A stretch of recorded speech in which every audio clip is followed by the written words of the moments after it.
Olá, meu nome é Jomel Francisco dos Santos, sou médico veterinário e professor no curso de Medicina Veterinária do Instituto Federal de Educação, Ciência e Tecnologia do Amazonas. Dando continuidade às aulas de semiologia médica de ruminantes, falaremos hoje sobre a semiologia do sistema nervoso. Nessa aula de hoje, falaremos sobre as considerações iniciais sobre a semiologia do sistema nervoso, a resenha, a anamnese e faremos o início do exame físico.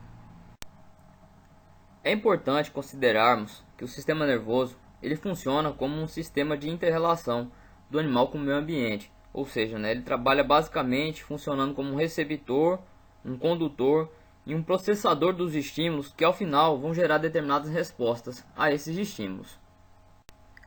E na clínica de grandes animais, sejam ruminantes ou equídeos, é importante considerarmos alguns pontos necessários para a realização do exame neurológico, Primeiro, a gente tem que observar essa questão do tamanho e temperamento do paciente. Então, sempre com muita contenção, com muito cuidado, para a segurança tanto do paciente, o animal, quanto também do examinador e seus auxiliares.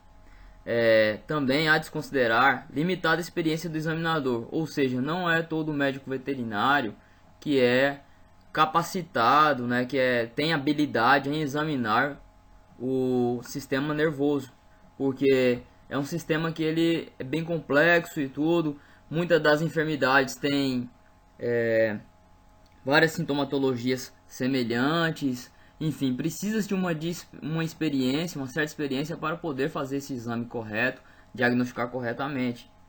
No sistema nervoso, as respostas apresentam maior correlação com o local da lesão do que com a sua causa. Ou seja, é uma coisa que tem várias causas que vão causar o mesmo sintoma, o mesmo sinal clínico, na verdade, naquele animal. Mas o que vai estar mais relacionado a esse sinal clínico é onde foi afetado, qual é o local dessa lesão. É uma limitada opção terapêutica. Acaba que muitas das vezes, infelizmente, na clínica de grandes animais, temos poucas opções de terapia para esses animais, dependendo do acometimento nervoso, e aí em algumas das situações esse animal tem que ser indicado ao sacrifício ou abate, dependendo da moléstia que está ali acometendo, Sequelas residuais são menos toleráveis em grandes animais do que em pequenos animais, porque esses animais são animais de produção, Então, dependendo da sequela que ele fica, se ele não consegue se locomover corretamente, se ele não consegue se alimentar corretamente, consequentemente ele não vai conseguir produzir, e no sistema de produção isso não é uma característica boa, Então, infelizmente, esses animais eles vão ter que sair do plantel. E aí, como essas sequelas não são toleráveis, então a gente tem que evitar ao máximo, prevenir ao máximo que esses animais fiquem doentes dessa forma. Portanto, tendo em vista a importância do sistema nervoso, enfim, não só para os grandes animais, para os pequenos animais, de forma geral, mas aqui onde se tratando especialmente dos grandes animais, e dessas limitações, dessas considerações que já abordamos aqui, é importante a questão da propedêutica, do conhecimento básico, do conhecimento geral das disciplinas, dos assuntos afins, porque com isso a gente vai poder determinar depois no diagnóstico qual vai ser a melhor resolução clínica para esse paciente.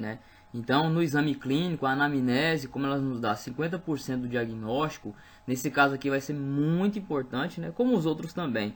Mas vão trazer informações valiosas que vão nos ajudar bastante para chegar no diagnóstico, juntamente com a resenha, a descrição do animal, o exame físico bem meticuloso, bem cuidadoso, para buscar quais sinais realmente esse animal está apresentando, Exames complementares também vão ajudar bastante, tudo isso para chegarmos no diagnóstico e podermos ou tratar esse paciente, ou criteriosamente, com muito cuidado e responsabilidade, ter um diagnóstico e prognóstico conclusivo que seja o melhor para o paciente. Então, iniciamos o nosso exame clínico pela resenha, a identificação do paciente com os dados tradicionais que sempre buscamos, que sempre temos que informar, que é a espécie do animal, que se ele é um grande ruminante, um bovino, um balino, se ele é um pequeno ruminante, um ovino, um caprino, qual que é a idade desse paciente, está relacionada também a alguns distúrbios mais específicos, dependendo de como ele é criado também, que a gente vai ver daqui a pouco na questão da anamnese, né, o sexo desse animal, a raça, o uso ou função, se o animal ele tem um tratamento, um cuidado mais confinado, né, animais mais estabulado, a sua nutrição. Então a gente vai sempre associar esses dados de identificação do paciente junto com a anamnese, que vão nos ajudar bastante a dar informações muito valiosas para a conclusão diagnóstica. E eu reforço, a anamnese ela é sempre muito importante, e aqui no sistema nervoso principalmente, né? Então gaste tempo nessa hora. Na verdade não é nem um gasto, é um investimento que você faz no seu exame, porque informações valiosas que vão dar base para o teu diagnóstico vai estar aqui na anamnese, né? Então, partindo do princípio do histórico atual, qual que é a queixa principal, há quanto tempo esse animal está com essa disfunção neurológica, né? Apresentando essa sintomatologia neurológica, como é que ele vem evoluindo, vem progredindo cada vez pior, tá piorando, foi feito algum tratamento, né? Você já começa a buscar junto com a história pregressa. Já fez algum tratamento? Qual medicação foi administrada? Qual foi a dose? Qual foi a via, né? Os animais apresentaram sinais clínicos semelhantes já alguma vez nessa propriedade. No rebanho, alguns outros animais também tiveram essa enfermidade, né? O ambiente em onde esse animal é criado, como é que é? O cuidado higiênico sanitário das instalações, existem plantas tóxicas nos locais, quais plantas, porque a gente sabe que tem plantas que têm características de distúrbios neurológicos, né? A presença de morcegos, então é muito importante a gente nunca esquecer da raiva, né? Então, se tem presença de morcegos, os animais são vacinados ou não, olha aqui no manejo sanitário, há vacinações, quais vacinações, quando foi feita a vacinação, cuidado do protocolo vacinal, o manejo sanitário de forma geral, né? Então, tudo isso aqui a gente tem que levar muito em consideração, anotar corretamente, né? Sempre fazer a resenha, a anamnese, o exame físico, enfim, todo o exame clínico com uma ficha clínica para você anotar essas informações, não perder nada, né? Manejo genético, se esses animais estão tendo consanguinidade, como é que é o acasalamento desses animais, se você tem um controle, se você sabe a origem dos animais, né? Qual que é a nutrição, cuidado, a qualidade desse alimento, a quantidade, esses animais, eles inspecionado essa alimentação desses animais, os animais ingerem corretamente esses alimentos, né? Sempre avaliar esse indivíduo em questão que está apresentando, mas também, se possível, né, quando a gente vai atender a campo, dar uma examinada no rebanho. Dependendo do tamanho do animal, você tem que fazer um extrato, uma seleção desse rebanho, né? Mas isso você vai estar aliando junto com o produtor ali, o tratador, quem está te fornecendo essa anamnese, né? Você vai entrar em consenso com ele, vai buscar essas informações, tá certo?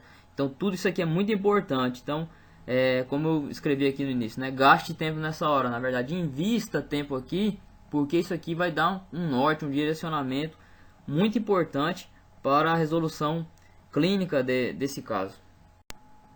Então partimos para o exame físico do animal, começando pelo exame geral. No exame geral, vamos buscar os parâmetros vitais para saber a saúde global do animal, como é que está o estado geral dele, né? Então avaliamos frequência respiratória, frequência cardíaca, pulso, a temperatura corporal, a motilidade gastrointestinal. Muito importante atentar-se à coloração das mucosas, né? Se o animal está com a mucosa pálida, indicando algum grau de anemia, né? Se a cianótica, algum grau de hipóxia. O TPC, o tempo de preenchimento capilar, também é muito importante para observar a questão de volemia, de hidratação, tá certo? E o comportamento e atitude aqui, ele vai ter uma grande representatividade, né? Uma grande importância, porque o comportamento nas disfunções neurológicas são um dos principais pontos que são alterados, né? O animal muda seu comportamento, se é um animal mais dócil, ele pode ficar mais agressivo em determinadas enfermidades. Tudo isso a gente tem que estar aliando junto com aquela questão da resenha. Qual que é o comportamento desse animal normalmente em relação à sua espécie, à sua raça, seu tipo de criação, né?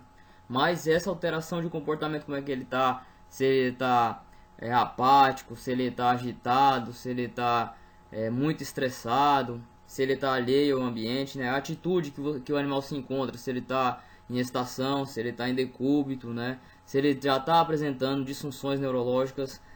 Nessa primeira impressão, nessa parte do exame geral, é muito importante fazer essa observação bem detalhada e com bem cuidado. E um cuidado que a gente tem que ter também muito grande na parte do exame geral, né, do exame físico e também do exame específico, é a questão de cuidado com as zoonoses, pessoal. Essas zoonoses de cunho do sistema nervoso são muito fatais, muito perigosas, né? Então a gente tem que ter cuidado com essas doenças que podem ser transmitidas também para o ser humano, né? E aí chamo mais uma vez a atenção da raiva, né? Então sempre quando for examinar algum animal com disfunção neurológica, independente da suspeita, né? Mas sempre, e na verdade não só nessas situações, né? Em todas as situações a gente tem que estar sempre com os equipamentos de proteção individual, luva, né? Sempre, se possível, de óculos também, evitar contato com secreções animais, evitar colocar a mão dentro da cavidade oral do animal sem você estar com equipamento de proteção. Enfim, você tem que cuidar da sua saúde, da sua segurança, tá certo? Bom, ocorrendo a suspeita de uma disfunção neurológica durante a realização do exame físico, uma avaliação meticulosa do sistema nervoso deve ser realizada. Ou seja, aí agora a gente vai começar a ir para o exame específico, né? Como as estruturas do sistema nervoso não são diretamente palpadas e, com exceção do nervo óptico, não são visualizadas, o exame neurológico deve ser realizado tendo como base a resposta obtida em provas específicas da avaliação funcional. Então, pessoal, aqui a gente vai fazer provas de estimular a estrutura do sistema nervoso e observar essa resposta, que deve ser classificada como normal ou anormal. Então, basicamente, a gente vai fazer esses estímulos, né, através desse exame neurológico, né? Então, é a parte do exame especial ou exame específico que a gente adentra agora.